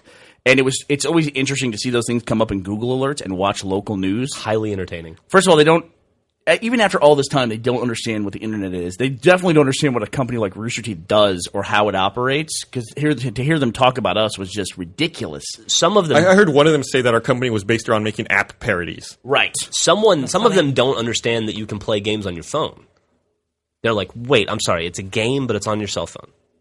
Yeah, It's an app. I don't know what an app is, but you're telling me you can play a game on your phone. Not make calls, but play a game. But the weird thing is they know all the words, and they say all the words and all the terms. They just don't make sense in the way that they say them. It's like that lady who was outside the Grammys. It's like it sounds like someone talking, but it just doesn't make any sense. Yeah, it's like I mentioned. I think I mentioned this in the podcast several months ago. But I was watching one of the local news affiliates one night, and the anchor, looks at the camera and says, "You can get the news anytime on your phone. Just go to the app store and download us." And it's like the guy obviously has no clue what he's saying. He's just trying to do the best he can. It's like that Today interview with Bryant Gumbel. Right, where they talk about the internet. Yeah. What is internet? What is internet? I heard... It's like a meme. When I first realized that the world was passing by most of those people was... I don't know if we've talked about this before, but there was some point when I was watching the NFL playoffs, and it was Pat Summerall and John Madden, and they were talking about the upcoming Super Bowl. And John Madden said, find out more about Super Bowl, you can go to SuperBowl.com. And Pat Summerall goes, SuperBowl.com. What's that, John? He goes, that's the way they told me to say it, SuperBowl.com. He goes, what do you think a .com is, Pat? And Pat goes, I have no idea. He goes, where would you go to get a .com? Where'd you go? And Pat Summerall just goes, well, I tried the airport. straight as can be. This is like 97, 98 that they had this conversation. And I wish I could find that thing. Yeah. I've looked everywhere trying to find that stupid-ass conversation. But that actually happened. I heard it on television. I wonder if you can buy like old Super Bowls on DVD from the NFL, like from NFL.com. Well, this was before the Super Bowl. It was definitely a playoff game. Oh, it was a playoff game. Yeah, and they were getting ready to gear up for their Super Bowl promotion. And God, I wish I could have had that recorded. But even at the time, it was before people were posting that kind of stuff online. Right. I'm always happy to see when something like that Bryant Gumbel conversation does make its way online eventually. Yeah. They pulled that video, I think, unfortunately. The Bryant Gumbel Yeah, one? I think they did a takedown That's on too it. bad. All that lost revenue from a 20-year-old Today Show segment where the anchors don't understand the internet. Well, it does make them look really stupid, and a lot of people don't have the perspective of history when they watch it in 2011. Yeah. I mean, when you ask what is the internet? No, what is the internet? What is internet? What is internet? It's like looking at a lolcat with a caption. What is internet? What am the sky? How does eat food? I'll see if I can find this thing. So we found out last night that apparently, I guess, Dixie's Barbecue up in Kirkland closed for good. Man, that's really sad. That is super, super... I'm going to say depressing. I'm bummed. Yeah. It's bumming. It is bumming. I guess, Gene Porter died last year, and I guess after his death, his wife and his daughter continued the restaurant, but his daughter passed away in February, and I guess they closed the restaurant after that. That's sad. Man. And we've talked about Dixie's before on the podcast, but essentially it was really cool because this guy, Gene Porter, who is this Cajun dude in the middle of Seattle. Where was he? Tacoma? Kirkland. And admittedly, the barbecue wasn't all that great. No. But it was good for Seattle, and the spirit of the place was awesome. It was 100% about the experience. Yeah. Yeah. I went one time, And the man. but he wasn't there, so I just had some bad barbecue. Yeah, he was starting to appear less and less. We found some great videos on the internet. I'll put in the link dump and I'll send to you of him and the establishment. Oh, we tried a new place this over the weekend. We did? In Austin. Do you want to talk about it? No, we don't, since we don't ever do those things anymore. Yeah, but real quick though, there's an animated Drunk Tank adventure about the man, right? I don't Yeah, there think is. so. Is it? Yeah, because it talks about the papers on the wall and everything. It's in one of the omnibus except things. He's, omnibus? Okay. Yeah, except he's white in the cartoon because we never specified or whatever. Oh, really? Yeah, Well, I he think drew he the is. dude. So he must have found a picture of the guy. Did he? Because I thought it looked different. I don't know. I thought it looked like I don't- Mr. Gene Porter. I don't think I've seen that one. Anyway, he had this hot sauce that he would bring around in a pan and he would serve it to you. But you should link in the link dump that Drunk Tank animated adventure. Yeah, as well. and there's a picture. I'll link as well of the man. Someone took a picture of the pot with the hot sauce in it. And it captures what we've always talked about, where the hot sauce looks like it absorbs light as Right. it touches it, and it makes it dense and black and scary. It's pretty scary. I didn't mean to interrupt you. I'm okay. excited to hear about this. I don't have any memory of going someplace new. Oh, where did we go? We went to the Butterfly Bar. Oh, It's a we new did. bar that opened up in the Vortex, which is my favorite theater in town. It's true. But they have a really great yard. But I have no idea what she's talking about. I think you actually went into a vortex. I don't recognize any of the names she said. There's a theater on Manor. It's like a warehouse theater. Not like a Michael Bay exploding stuff theater, but like Beltane Ritual kind of theater. Is that Shannon's place? Next to it. Yeah, it's next to it. Okay. Savage Vanguard's right down the road. Yeah. I see. But anyway, they opened a bar. Yeah, well, they've always had like a little cafe that they've been trying to get going, but they switched management, and then like an entrepreneur in town like opened up a bar there, and it's awesome. No, that's a trick to get guys to go to the theater. It's like, hey, let's go to this new bar. It's They've like, got alcohol. Jeff's drinking, and he's like, why are the lights blinking? Let's all go in this room. That you would have loved it. That literally happened. We went to the theater. It was a closing night of a show. The bar. And I ordered like a beer, and we go and we sit down outside at a picnic table at the bar, and then your favorite thing in the world happened: fire dancing. Yeah. Really? It broke out. Literally, a girl jumped up on the picnic table where I was sitting, like a foot from me, and was like, "Attention, hear ye, hear ye!" And then it was like fucking fire Did dancing. not say hear She ye. said something kind of like that. Something. Oh my Yeah, god! she was wearing like striped tights and like she have a streamers. And, Did she have a scroll that she pulled out or anything like She's that? kind of cute though. yeah, was she? Yeah. Huh. I really didn't think that would be your type at all. Blonde chicks I'm in not tight jealous. clothes with I'm big just boobs. surprised. Yeah, how She dare just seemed a little bit wacky for you. Yeah. Well, I didn't want to marry her. Is there any better indication of high maintenance than standing on a table yelling, hear ye, Yeah. hear ye?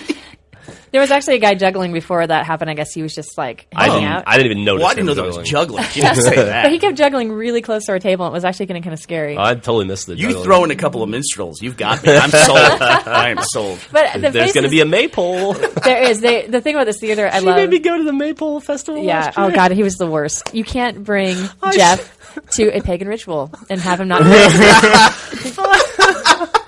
I had the most fun I've ever had in my entire Oh, life sitting at God. that picnic But they table, ask you- laughing at those because people. when you're walking in, they ask you if you're going to enter with perfect love and trust, and you totally let them down. I did. You know. So did you lie? Did you enter under false pretenses? I didn't You realize entered it. the circle and then made fun of the circle. Oh man. Don't fuck with the circle. Yeah, dude. you're going to get cursed. I'm gonna tell you right now, there was about 65 people in that circle that could not kick my ass. I was not worried. No, but they can all get ribbons and wrap you up. That's true. Very creatively if they wanted They'll to. cast They some could curse on They you. could hex me maybe, but Oh, man. yeah. You were probably madder at me at that than you've ever been. First of all, the fact that I made you go, and second of all, that we had Millie there, and you were like, "Wait a second, this is religious." You took me to taking our daughter to a religious thing, and you got so upset with me. I was a little annoyed. As parents, I think we should talk about how we're going to expose our child to, like, cutting off goats' heads and drinking their blood come on, religions. that's not. They just pour the blood on themselves and They actually just- drink it. They just get a little naked and tie up some ribbons. It wasn't like the end of the world. Did you say they got naked and tied up ribbons? Some people were naked. Not people you'd want to see naked. Trust Really? me. Yeah. Oh yeah. It's called going skyclad. Skyclad? Is it really? Yeah, that's what it's called. Do they like wrap themselves in clouds or something? Or what? Do you know what the origin of that is? Why is it skyclad? Just from the witchcraft books I read in high school. I don't know why. I don't know the etymology. Because the sky doesn't wear clothes, Gus. Oh well, that just makes sense. It does. You're clothed in the element of air. I will say there was. Oh, there okay. was- That actually that makes a lot more sense. There was one chick there who got down in her bra who I was so wishing would go skyclad, but she never did. Yeah, really? Maybe if you She hadn't was made fun like of them, she was like she'd be- atmosphere clad, and I was just like, please go skyclad. And, Don't stop at the tunic. her fucking friend went skyclad, and nobody wanted that. Go troposphere. But the place is really great, and the thing I love, That's the only time we'll ever use the word troposphere in the podcast. the great thing about the Vortex, it just has a great space, and it's in a great location off Manor, which is becoming a pretty cool place to hang out now. So it's nice that they have a place you can actually sit down and go and get a drink and not have to commit to like 2 hours of theater if you're not into theater. This ad for the Butterfly Bar brought to you by Griffin Ramsey. Well, we talk about places in Austin, and I like it. Can I point out that the lady who's running the Butterfly Bar is a lady that kicked Griffin out of an interview? Yeah, she had a place called Emerald City Press, and I applied for a job there once when I was during the recession. And she came in. I was being interviewed by one of her managers, and she walked in, and then I said something. I made a joke that she didn't think was funny, and she asked me to leave. She goes, she didn't ask you to leave. She goes, I think it would be best if you just left now. In the middle of the interview. What was the joke that you made? Oh, they had been robbed recently at knife point, and I made a joke about it, and I guess that was not the thing to do. Wow, that's awesome. What was the joke? Did you leave? No, I don't know. It was it was like conversational. It was I don't know. something along the lines of, Griffin asked, do you guys ever have to worry about robberies? Because, you guys are like right off a main thoroughfare. Yeah, I don't know. And she goes, well, we did just get robbed by knife point recently. And Griffin said, well, something along the lines of, boy, I guess they really wanted their coffee. Or whatever. No, I didn't say. I don't know. It was cool. that- it was that so level of much better joke. than that, but I don't know what it was. Yeah, I'm sure it was. It was good enough not to get the fucking job. Yeah. Well, I didn't want that job anyway. So wait a I think second. it would be best if Wait a you just second. left. So she says, I think it would be best if you just left. And then what did you do? I left. I mean, what are you supposed to do? You just said okay and got up and walked Yeah, out? I don't know. I'm not gonna. I don't want her managing me. Did you go in the car and go, fuck? You were there for a job. I assume you all wanted right. to work there. I think you're. No. Well, here's the thing. When I job hunt, it takes me a while to get a job typically. Yeah. And I apply at pretty much every single place in town. So it's at that point, I'm sure I've been rejected a lot of times leading up to it. So I can deal with like job hunting rejection. Like I'm a job hunter. There you go. Yeah, like it didn't really faze me. It was just weird because that never happened to me before. But that's a different level, right? I was annoyed. Yeah. You were annoyed. You were mad at her. But I didn't. I got the impression that she was a little out there, and then I knew if that bothered her, that she would not want to work with me, and I wouldn't want to work with her. So I think it's good to find those things out before you get a job sometimes. Right. There you go. But yeah, I think I probably was offended. I don't know. It was a while ago. You told me we could never get coffee there Oh, right. anymore. We couldn't get coffee. Well, yeah, any place that doesn't hire me, I can't use anymore. So it gets tricky, and I apply at too many places. There was a place in San Marcos right by the college where we used to go and get coffee all the time when we were dating. And Griffin had applied for a job there one time and didn't get hired. And then years later, this is like 3 or 4 years later, she was Yeah. talking to the girl. And the The girl goes, the woman who owned the it. manager goes, oh, yeah, I remember when you applied. I didn't hire you because you just seemed immature to me. And Griffin goes, okay, well, fuck you. That's it. We're never going here again. And so we would have to go across to the other side of San Marcos to Yeah. get our coffee because we're no longer allowed to step foot in Joe on the go. ever Good. again. Yeah, fuck Yeah. them. Yeah. She also told me she didn't hire me because I was a tourist, and she just doesn't get along with tourists. Did she really say that? How the fuck do you meet these people? I've never... How did she know you're a tourist? Well, I don't avoid places that do fire dancing and stuff, so maybe that's part of it. What in the world? Isn't that some kind of discrimination? Well, you can tell a tourist pretty easily. Because of the horns? No, like the attitude and the personality. Oh my God, guys, come on. Are you kidding me? Are you fucking kidding me? I have never given a thought. When I meet someone, I never think, I wonder what sign they are. Yeah, well, that's very Pisces of you guys. So I guess you knew I was going to say that.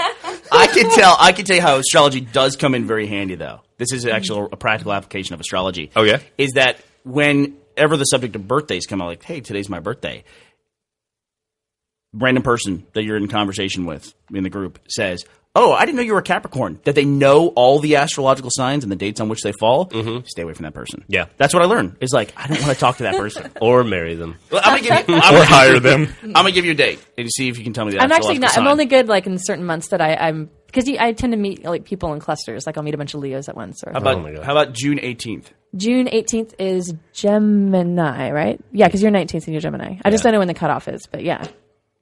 There we go. There you That go. one was kind of a slam dunk. That was a slam dunk. That was kind of an entrapment one. Jeff's birthday is June 19th. There you go. See, and I remembered your birthday too. Thanks. I appreciate that. June 18th is our anniversary.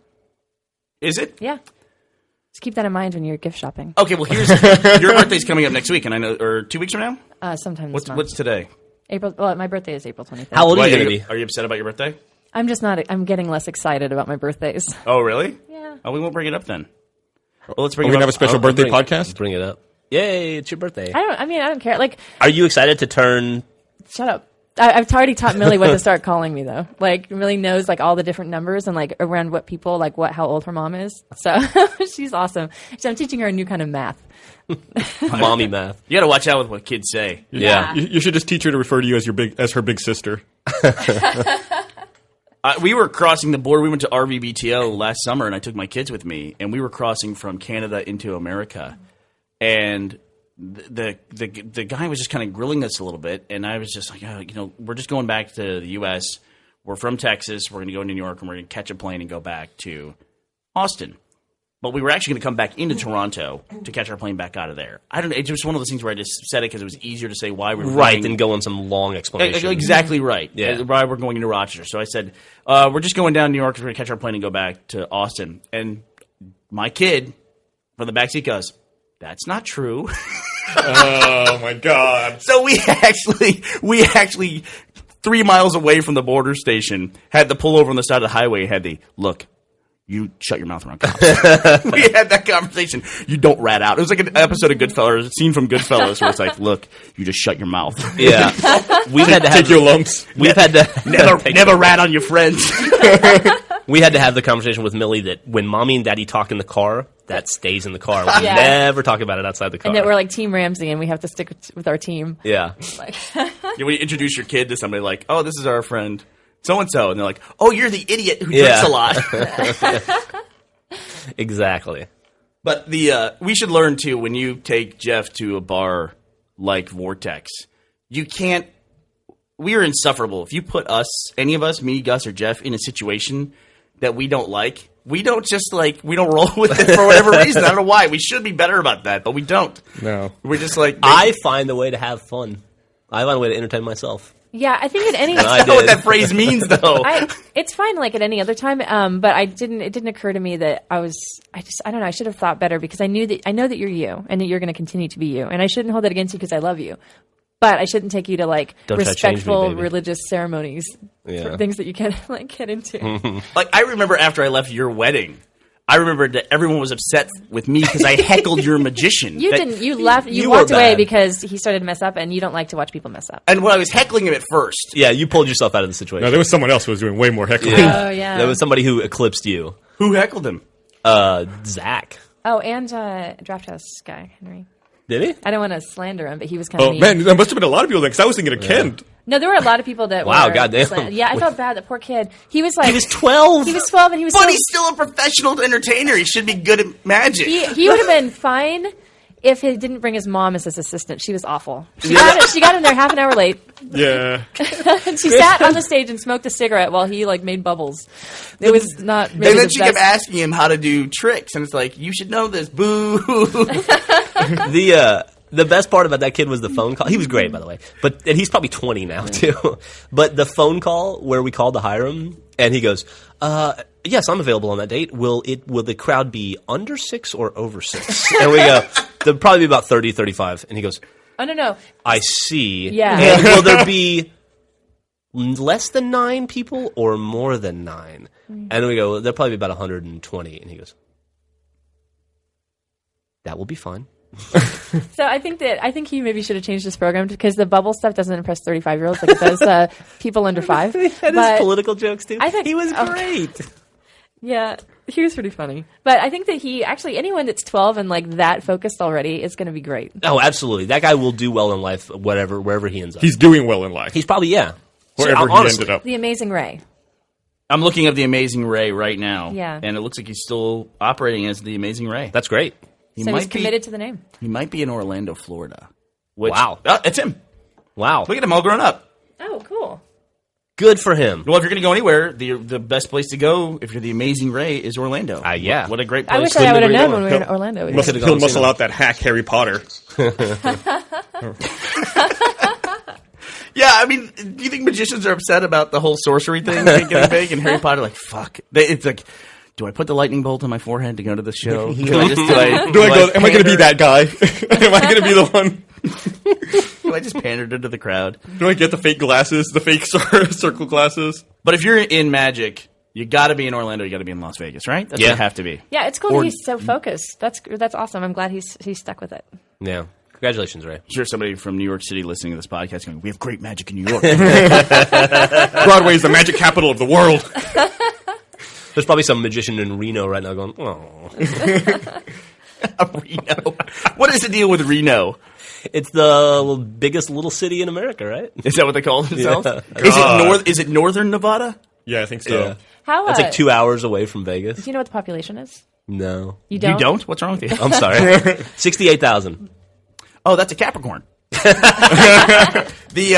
So what if you're going to go to a gambling experience in the U.S., which is worse? Is it worse going to Atlantic City or is it worse going to Reno? I think it's worse to go to Reno. I think it's worse to go to Reno. Because at least in Atlantic City, they can make the claim that, hey, we're the East Coast version of Vegas. If you can't travel all the way across to Vegas. Plus, also, they're a lot closer to New York. And they're a lot closer to New York, which by proxy makes them great. Yeah, And, makes them way and better. Jersey Shore, right? Yeah. As opposed to Reno, it's like, I couldn't make the extra 2-hour drive to Vegas. In Reno, though, I think they have legalized prostitution, right? Don't they in all of Nevada? Yes, but not in Vegas. What? Do you seem upset? No, that doesn't make any sense to me. Yeah, I'm pretty sure Why that's, would you that's how exclude it works. Vegas if the entire state allows prostitution? Because they're trying to get people who visit Vegas to go to the rest of the state. Because they make more money when it's illegal. There you go. Probably. Yeah, and they're still going to get business there, right? All right. Also, you never know. Like, let's say Las Vegas did have legalized prostitution. Let's say that actually happened. I think a big part of Las Vegas is that people go on fun trips with their friends there. And a lot of times, like a lot of guys I know, we go on guy trips to Las Vegas. That would be a lot harder sell to my wife if it was known as like the prostitution capital of the U.S. That's an That's a excellent really good point. point. Yeah. Yeah. I mean, it kind of has this... That's smart of them, then. Yeah, it is. I mean... Wow. But how far out of city limits? I never thought about that. Does the prostitution start? I think it's just, it might be the county. Also, let's be honest, it's illegal, but it's not illegal. It's not illegal. Air quotes illegal. Yeah. I'm pretty sure you could very easily find a prostitute at any bar in any Wait, hotel. you just Well, they have those talked guys. me out of letting you go to Oh, Vegas. you've never been to Vegas, have you? I don't want to go to Vegas. They have guys on the street who like flick little cards and give them to you, and they're basically like pictures of escorts with phone numbers. Oh, nice. Jeff, you would like Vegas. I knew Gus would I like would Vegas. now. No one. I didn't know about the free cards. They're everywhere though. They'll hand them to like kids. Unfortunately, they're idiots. Yeah. And they Wow. and they'll wear shirts with like girls' names and phone numbers as they're giving you the cards. Yeah, it seems like a big business in Las Vegas now is to drive a truck that is a billboard. Yeah, The yeah. truck itself is just a billboard. They drive up and down the strip. All right. Well, let's wrap this shit up before we go too long. Hey, can we figure out what the population of Reno? I will look up Yeah, the now- population of Reno, now we're Nevada. hanging, right? is now. it like burning? It's one of those driving burning me crazy. Where would you over under, find what do you think? I said 68,000, and I'm going to stick It's gonna with be that. more than that. I think I'm gonna say 250,000. I don't know. And what was your I said 68,000. I recognize that's going to be way too low. 68,000? I said 250. Okay, for 250. Now, are we doing that stupid rule where if you go over, No, you're wrong? no, that's- whoever's closer. that's Why do they do that? That's stupid. That's like game show mentality. It's game show like rules. The Price is Right. But what Yeah. is the mentality really behind that? I have no idea. Is that just like to break ties if someone's above or below? So they don't have to quickly guess. figure out who's closer. To make it that much harder for a person to try to figure it out, I don't know. Somebody came up with that rule. Yeah, that and if it you made go- sense to them at the If you time. go over, you're disqualified. The rule is probably in response to something, too. The rule is probably put in place to fix some sort of an issue. What's the population? It's horseshit. The population is 220,000. Oh, Yeah. congratulations. So Gus I'm a wins. fucking Reno expert. Since we're clarifying things, you're also Capricorn, just so everyone knows. Capricorn. Yeah, it's a term. I just heard that. What? So you're, Capricorn? you're a cusp, right? A what? Capricorn, Aquarius, cusp. Yeah, I don't know. Yes, I think so. My birthday's January 18th, so I'm like 2 days away from being. What is You the know, other one? What'd you for the say? record, Aquarius. yeah. Aquarius. Thursday nights Capricornians drink for free at the Butterfly Bar. Wait a second. It's bring your own fireball night. I bet they have something like that. I should find out. They should. If they Wait, don't, I they think we should. might all be cusp people. You're on the I'm a cusp, 22nd. yeah. And Jeff, you're cusp. I'm cusp. We're all fucking cusp people. That's why we get along. Cusp Club. Cusp Day. What the fuck any of this means? Yeah. You know what I do find it? One thing I have noticed, though, a trend I have noticed, unlike my last week when I had my stupid celebrity women don't get married trend, which was completely wrong. But I have noticed a trend, and I want to see if it's relevant in your lives as well, where if you're in a family, like I'm the youngest kid in my family, my wife is the youngest kid in her family. Her sister, the oldest kid in her family, married my brother-in-law Mark, who plays Delta on Red vs. Blue. He's the oldest kid in their family. That younger kids in families tend to go with younger kids in families. Well, I think that they say you that mean- there's a whole psychology behind each what order the kids were born in, and I can see that. Like you can tell, like somebody who's the oldest, or you're an only child, but they say that they're very similar to oldest children.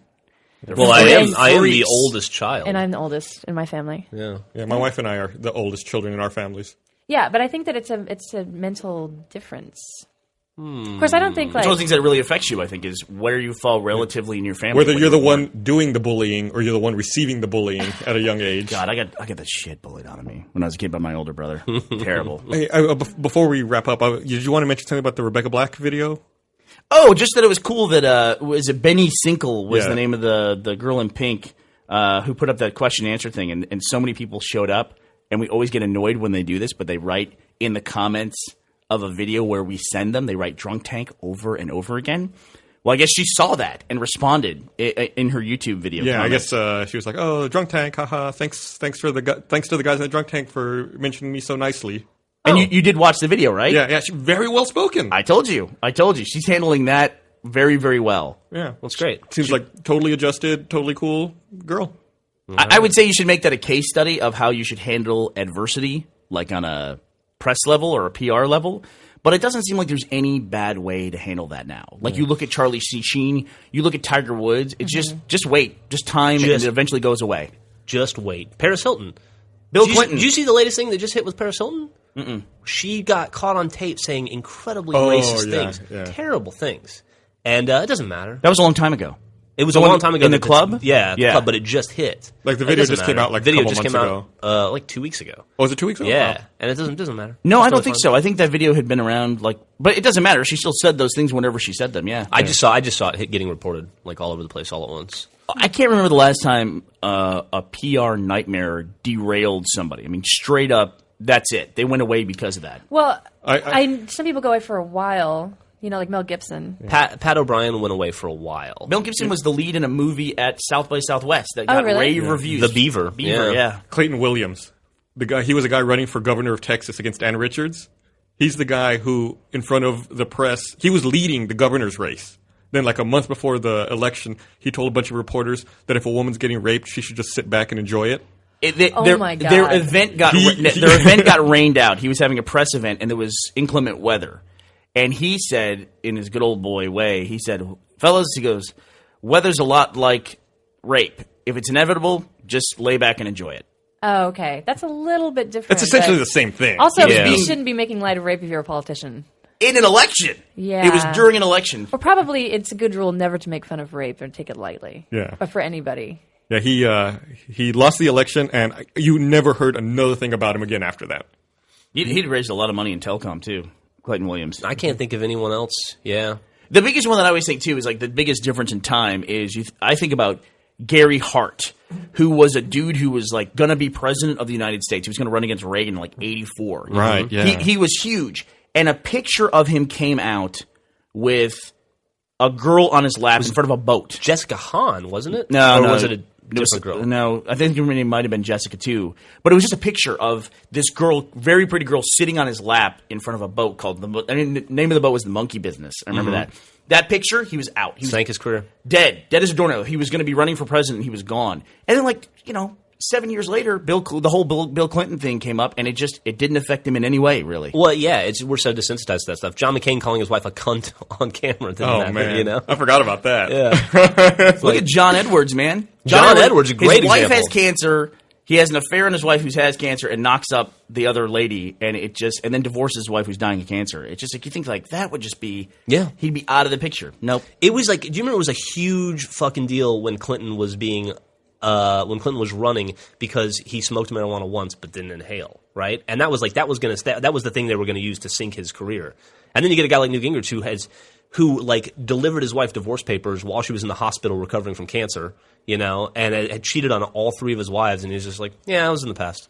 It's not going to matter. It doesn't matter. Do you think that's a good sign or a bad sign? That issues in your personal life can't affect your professional life? I think it's a little bit of both, probably. Yeah, I think it's good in the sense that we can't escape people knowing everything about us now. I mean, anyone with a phone can record you doing anything at any time. We're smart. We need to keep planting these seeds that things you say in your personal life can't affect you in the future. That way people can't hold shit we say here against us. The only thing that I think with politicians that it should matter for is if they have like a strong... If their platform is family values and things, and they're cheating on their wife, I mean, it's like don't get on other people's case about things that you can't even live up to. It's always a big thing with gay too, that a guy who's staunchly anti-gay and has anti-gay policies is then busted in a men's restroom somewhere. It's so strange. Stop pushing ideas that you can't even live up to, and I think that's in any direction politically. Like it doesn't have to be just one or the other. Hypocrisy is a different level, right? I think that's the real problem. It's like the offense isn't the problem; it's the lack of common sense. To think that you should try something like this at the time that you're trying it. Like, why would John Edwards cheat on his wife while he's running for president? That doesn't make any sense. Yeah, it also means that maybe they're not thinking, or their priorities are like they don't make the best decisions, right? Yeah. It's like, okay, I understand that you had an affair or you had a tryst with a dude, but like, why do it then? You know? What's the weirdest thing you've ever seen, like that bad timing of just why aren't you paying attention? There's a current one happening right now that I don't understand. Scott Walker, the governor of Wisconsin, who is in a battle right now to strip collective bargaining rights from labor employees.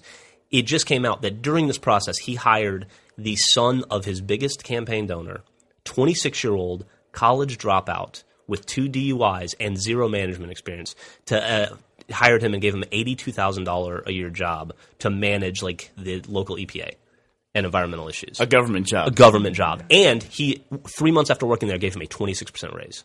It's like, you know, that's retarded timing. Obviously, those appointments happen. Obviously, you do those things. That happens on both sides of the fence. I guarantee you Democrats are doing that kind of stuff too. But just like, don't do it while you're taking other people's rights away and trying to make them pay more for health care and more for retirement and give them less rights. Mm-hmm. I was always amazed by when the economic meltdown happened a few years ago, and we were bailing out, and one of the big people being bailed out was AIG. Mm-hmm. And then while that big bailout was going, and they were having this issue where they were going to go to business, and they were too big to fail, and the government was going to spend billions to bail them out, they had that event in Northern California where it was a big 5-star resort, and they invited everyone. Flew them all out on private jets. Yeah, they were all. It was just this ridiculously decadent thing. And I was like, how can you possibly do this now? Right now. And they said, well, we've had this plan for months. It's like, who gives a fuck? Cancel the fucking event. Yeah. Cancel it. Are you that stupid that you don't know to not go to that? Yeah, As an attendee, I wouldn't go. I would not show up on an individual basis. Like, I'm smart enough to know that this is a bad thing. Yeah. There was another one recently where I think it was Transocean, the company that owned the oil well that blew up in the Gulf, the BP oil well, gave out bonuses to all of their executive and talked about how 2010 was their safest year on record. Oh, I just read that, yeah. What? Yeah. What? Are you kidding me? It's like opposite day or something. They all got big bonuses, and then like 2 days later, the executives all agreed to give the bonuses to the families of the victims on the oil platform. And it's like, Jesus and then Christ. they were like, maybe our wording was bad about 2010 being our safest year ever. Maybe. These people are fucking idiots. Yeah. People are fucking idiots. It's the same thing with the BP thing. After they're destroying the Gulf Coast, and there's all these news stories showing fishermen going out of business, people crying and losing their livelihoods, and then this ecological disaster. And the BP guy went to the yacht races that day. Yeah. It was insane. It was just, it's like, What was that Oh, guy's what did name? he said? He hated his life and was just trying to get away or something like that. I want my life to go back to What was normal. that? Was that Tony Hayward? Is that the guy's name? That might have been his name. Yeah. It's Tony What something. were you were telling me about that the power plant or whatever in Japan that was gonna like cover damages or whatever of like. Oh, did you read about that? Yeah. Well, what's that company called? It's TEPCO. TEPCO. They've offered very graciously to pay all of the people like a stipend who have been directly affected, like the 20 communities that have been directly affected by the nuclear meltdown. They're giving them all the equivalent of $12. Is it a Japanese company? Yeah, TEPCO. Yeah. It's a Tokyo Electric Power company. Yeah. They're offering him $12 a head. People $12 a were head. fucking pissed. Yeah. And meanwhile, It's more insulting to offer anything at that point. Yeah, just don't. I mean, come on. meanwhile, in the power plant are these guys who have been working. 50 dudes giving their lives up right now. There's 2 of them that are dead now. Yeah. 2 of them, right? So Oh, I didn't know that. Two Yeah, of them 2 of died. them have died, and they're just there. I mean, that you kind of hope, even if it's an illusion, you want to have the idea that there are people working on this. You know, like the BP CEO or whatever his official title was. You just want to imagine that he's in a room somewhere with his shirt sleeves rolled up, and he's working on the problem. Going, I gotta fix this. Or at We've least- got to make this right. At least he's going to keep up that illusion that it's Yeah. like, I'm not going to go to the fucking yacht race today, guys. I'm busy. I'm working on this issue. And he's not. He's at the fucking yacht Or even race. if he's not working on it, don't go to the yacht race. Stay inside a room. That's what I want, the Yeah. illusion. I want the illusion. You know, it's like, even if I'm not going to go to the yacht race, even if there's nothing that I can do to solve this problem, I realize mathematically there's nothing that can be done. I'm still not going to go to the yacht race because I want to at least have the appearance that I'm Right. doing that. hide from the fucking cameras for a week. Yeah. And Well, it's not even that, like, he didn't do it. It's that it didn't even occur to him. He didn't even think of it. It's like, oh, this could be bad. What a fucking idiot. How did this guy making hundreds of millions of dollars? It makes no fucking sense. Yeah. Where do these people come from? Do they fall from the troposphere? We find them sky-clad on a pile of money. nice incorporation of troposphere. Fuck them. Fuck them. All right, well, let's wrap this shit up. All right. Now, Fuck it all. Now that everyone's riled up. All right, well, thanks. Bye.